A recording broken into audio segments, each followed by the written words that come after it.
Hello everyone, welcome to Menta. My name is Pranay Sharma and the topic that we'll be considering today is lines and angles. This is for grade 9.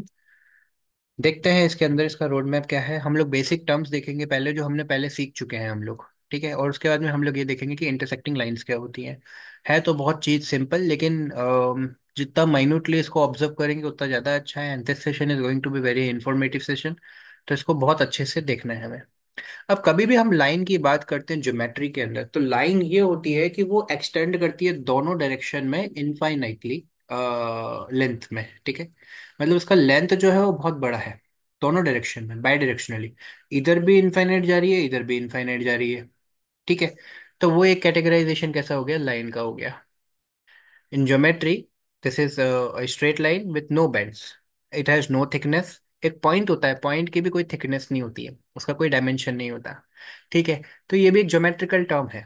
Line को हम represent कैसे करते हैं, या तो हम बोल देते हैं लेट एल बी ए लाइन, और उसके जो भी एंड पॉइंट्स हैं एरो के बाद में, उधर हम ए और बी ऐसा कैपिटल लेटर्स में लिख देते हैं। ठीक है, या स्मॉल लेटर्स में भी कई बार लिखते हैं, कुछ ऑथर्स स्मॉल लेटर में भी लिखते हैं कि ए बी आपकी एक जो है वो लाइन है। ठीक है, लाइन का मतलब है कि वो इनफाइनाइटली एंड करी, तो उसका जो एक्सट्रीम एंड पॉइंट है वो ए को रिप्रेजेंट कर रहा है, एक्सट्रीम लेफ्ट वाला। और एक्सट्रीम राइट पॉइंट जो है वो बी को रिप्रेजेंट कर रहा है। बस ये लेटर रिप्रेजेंटेशन है। तो लाइन को नॉर्मली आप एक लेटर से भी बता सकते हो कि एक एल कोई एक लाइन है, या फिर उसके एंड पॉइंट्स को भी नोमेनक्लेट कर सकते हो। इसकी कोई लेंथ एस्टिमेट नहीं कर सकता, तो आप लाइन को मेजर नहीं कर सकते। ठीक है, इसको लिखेंगे कैसे, ए बी और बी है। ठीक है, और स्मॉल जनरली एक नॉमेनक्लेचर जो हम फॉलो करते हैं वो यही होता है कि ये तो कैपिटल लेटर में लिखिए आप जब एंड पॉइंट्स को रिप्रेजेंट करते हैं तो। कुछ ऑथर्स इसको कई बार स्मॉल लेटर में भी लिख देते हैं। बाकी जो एल एम एन जो है, सिर्फ अगर आपको सिंगल लेटर यूज करना है तो वो स्मॉल में आना चाहिए। ठीक है, अगर हमने लाइन को दो पार्ट में काट दिया, सेगमेंट कर दिया, ठीक है, तो जो बचे हुए पॉइंट्स हैं वो कहलाते हैं लाइन सेगमेंट। मतलब अब जो इनफाइनाइटली लेंथ तक जहां जा रही थी, अब हमने उसको बीच में से काट दिया, एक पॉइंट इधर से एक पॉइंट इधर से। तो जो बीच का पार्ट जो बचा है, वो पार्ट जो मैं आपको यहाँ पे एनोट, मतलब इससे बता देता हूँ लेजर से। ये वाला जो पार्ट है बीच में, this is known as line का segment. It is a segment of a line. Line तो बहुत बड़ी थी, उसके पार्ट को ही तो हम काट के ले रहे हैं, उसका सेगमेंट ही तो एक ले रहे हैं। तो इसको कहते हैं सेगमेंट ऑफ अ लाइन। अच्छा, इसकी एक खासियत यह है कि इसके एंड पॉइंट्स है दोनों, हम इसको मेजर कर सकते हैं। तो सिर्फ लाइन सेगमेंट को हम मेजर कर सकते हैं, लाइन को मेजर नहीं कर सकते। रे क्या होती है, एक पॉइंट फिक्स्ड हो गया और दूसरे पॉइंट जो है वो इनफाइनाइटली अप्रोच कर रहा है बड़े डायरेक्शन पे। इसका सर प्रैक्टिकल एग्जांपल हम अगर बोलें कि अगर आप लाइट को एक रे की तरह से ट्रीट करते हैं, क्योंकि लाइट के ड्यूअल नेचर होता है, वो रे भी है और एक वेव भी है। ठीक है, ड्यूअल नेचर है उसका। लेकिन अगर आप सिर्फ एक रे की तरह से ट्रीट करते हैं, तो सूरज जो है, सन जो है, वो एक पॉइंट अगर आप फिक्स्ड कर दो तो वहां से रेज आ रही है अर्थ पे, लाइट की। तो वो जो रेज आ रही हैं तो वो एक मतलब इनफाइनाइटली अप्रोच करते हुए अपनी तरफ आ रही हैं, मतलब उनका कोई एंड नहीं है। ठीक है, और एक पॉइंट तो फिक्स्ड है जो कि सूरज है। तो रे उस चीज को कहते हैं। रे को रिप्रेजेंट कैसे करते हैं अपन, जैसे जे के एक रे है, तो जे और के ऊपर एक एरो बनाएंगे, एक पॉइंट फिक्स्ड होगा उसका, दूसरा पॉइंट जो है वो एंडलेसली डायरेक्शन में आगे जाएगा। ठीक है, लाइक यहाँ पे दे रखा है ये देखिए। जबकि लाइन को अगर आप रिप्रेजेंट करेंगे, पीछे जाएंगे हम, अगर मेरे को इस लाइन को रिप्रेजेंट करना होता तो मैं कैसे करता, इसको मैं ऐसे करता, ए बी। सेगमेंट को रिप्रेजेंट करना है तो कैसे करता, सेगमेंट तो आगे आएगा, रुकिए। सेगमेंट जो है वो आपका यहाँ पे है, इसको रिप्रेजेंट करना होता तो कैसे करता। मान लो ये पॉइंट ए है, ये पॉइंट बी है, तो ये होता ए बी बार। ठीक है, तो ये नॉर्मल रिप्रेजेंटेशन है, और ये मतलब एक चीज है कि आप एक अंडरस्टैंडिंग पे चलता है। कोलिनियर पॉइंट्स क्या होते हैं, टू थ्री और more points are said to be collinear if they lie on single straight line. Sir two और मोर क्यों नहीं बोला गया, क्योंकि दो पॉइंट्स तो लाइन पे ही हैं, अगर तो जाहिर सी बात है, दो पॉइंट अगर एक लाइन पे आ रहे हैं तभी लाइन बन पाएगी। एक पॉइंट इधर है, एक पॉइंट दूसरी जगह पे है, आपने एक लाइन खींच ली।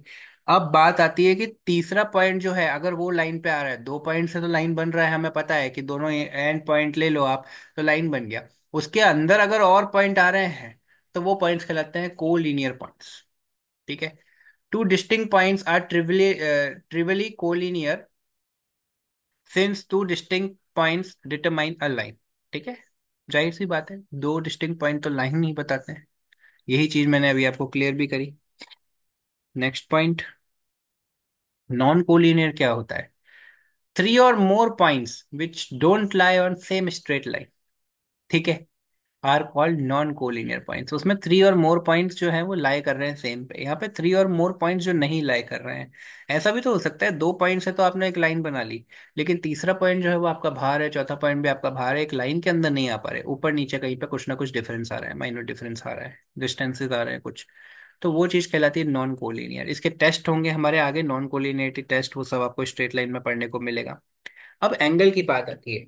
एंगल दो रे के बीच में जो भी मेजर बनता है वो एक एंगल कहलाता है। कैसे? एक रे है, मैं आपको इसको वन नोट पे समझा देता हूँ। देखिए, जैसे कि एक ये रे है और दूसरी ये रे है, दोनों रे है, इसके बीच में ये जो है ये एक एंगल कहलाता है, ठीक है। इसको हम अमूमन आपके ग्रेड के हिसाब से तो डिग्री में ही मेजर करते हैं, बट ये रेडियन में भी मेजर होता है, ठीक है, जहां पे pi radian is 180 degrees. I use to draw pi like this, लेकिन टेक्स्ट बुक में आप इसको ऐसा दिखेंगे।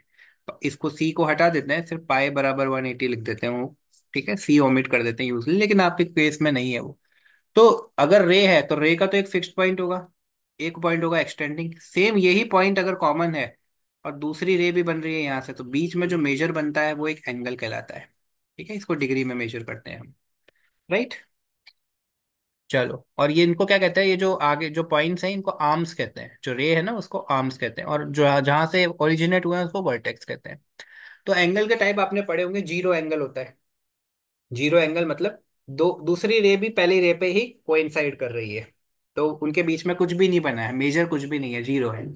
अगर जीरो से बड़ा है और 90 से छोटा है तो अक्यूट बोलेंगे उसको, 90 के बराबर है तो राइट एंगल, 90 से बड़ा है और 180 से छोटा है तो उसको ऑप्ट्यूस बोलेंगे, और अगर 180 है तो उसको क्या बोलेंगे, स्ट्रेट लाइन बोलेंगे।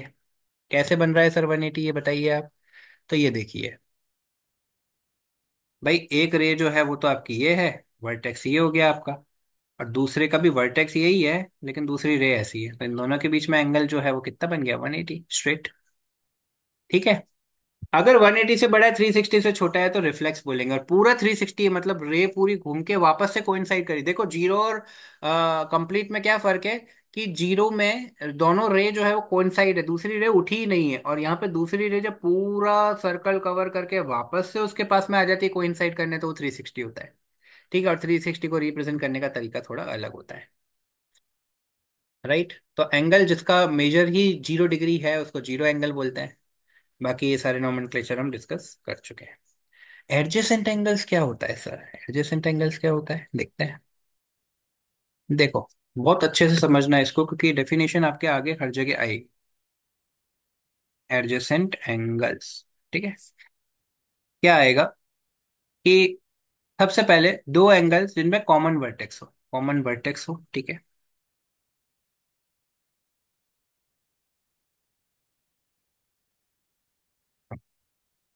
कॉमन वर्टेक्स आ गया, ये हो गया वर्टेक्स, ठीक है। दूसरा क्या हो गया, कॉमन आर्म हो, ये कॉमन आर्म हो गया। कैसे सर, कैसे कैसे बताओ। मैं इसको थीटा वन बोलता हूँ, थीटा एंगल को मेजर करते हैं जनरली, एक वेरिएबल का नाम है, जैसे एक्स वाई रखते हो आप, वैसे थीटा है। ये थीटा टू हो गया। थीटा वन थीटा टू के बीच में ये क्या हो गया, एक कॉमन आर्म हो गया। इसको एक्स वन एक्स टू भी मान सकते हो आप, कोई दिक्कत नहीं है, बट थीटा अब जब आप हायर ग्रेड में जा रहे हो तब थीटा ज्यादा स्टैंडर्ड लगेगा, ठीक। बाकी एक्स और वाई जैसे आप लिखते हो ना वेरिएबल में, एंगल मेजर में हम थीटा यूज करते हैं जनरली। कॉमन नाम हो गया, कॉमन वर्टेक्स हो गया दोनों एंगल्स का, ठीक है। मान लो ये ए है, ये बी है, ये सी है और ये ओ है, तो ओ भी कॉमन है दोनों के लिए, ओ ए और ओ बी के बीच में एक एंगल थीटा वन बन रहा है, और ओ बी और ओ सी के बीच में थीटा टू बन रहा है, कॉमन आर्म है। और non common arms, non common arms कौन सी हुई, ये रही नॉन कॉमन आर्म्स है, ये अपोजिट डायरेक्शन में कॉमन आर्म के, देखो, ठीक है। तो पहली चीज क्या हो गई, कॉमन वर्टेक्स हो गया। दूसरी चीज क्या हो गई, कॉमन आर्म हो गया। तीसरी चीज क्या हो गई, नॉन कॉमन आर्म जो है, arms are in opposite direction to common arms, ठीक है। ये चीज क्लियर है। चलो, अच्छा, इसके अंदर एक और चीज है, अगर दो एडजेसेंट एंगल्स हैं और उनका सम 180 आ जाए तो वो लीनियर पेयर कहलाता है। ठीक है, हम आगे पढ़ेंगे। तो क्या ये कहलाएंगे कॉम्प्लीमेंट्री एंगल्स जिनका सम 90 डिग्री हो रहा है। ठीक है ना, ये एडजेसेंट नहीं है, कॉम्प्लीमेंट्री है, अलग अलग जगह पे बने हुए हैं, इनके कोई कॉमन नाम कुछ नहीं है। सम 90, वैसे सम 180 भी हो सकता है। ठीक है, लेकिन कॉम्प्लीमेंट्री एंगल्स जो एडजेसेंट भी हैं, ठीक है, ऐसा भी केस हो सकता है जो कि यहाँ पे दर्शा रखा है। पहला मैंने केस दिखाया जिसमें अलग अलग है, दूसरे केस के अंदर वो एडजेसेंट भी तो हो सकता है। तीसरे केस के अंदर सप्लीमेंट्री एंगल्स जिनका सम 180 होता है, लेकिन एडजेसेंट एंगल्स भी तो सप्लीमेंट्री हो सकते हैं। तो एडजेसेंट एंगल्स अगर सप्लीमेंट्री हैं तो उनको हम लीनियर पेयर कहते हैं। ठीक है, तो इस चीज को हम क्या कहते हैं, लीनियर पेयर कहते हैं। Right. Thank you people, thank you so much for your valuable time.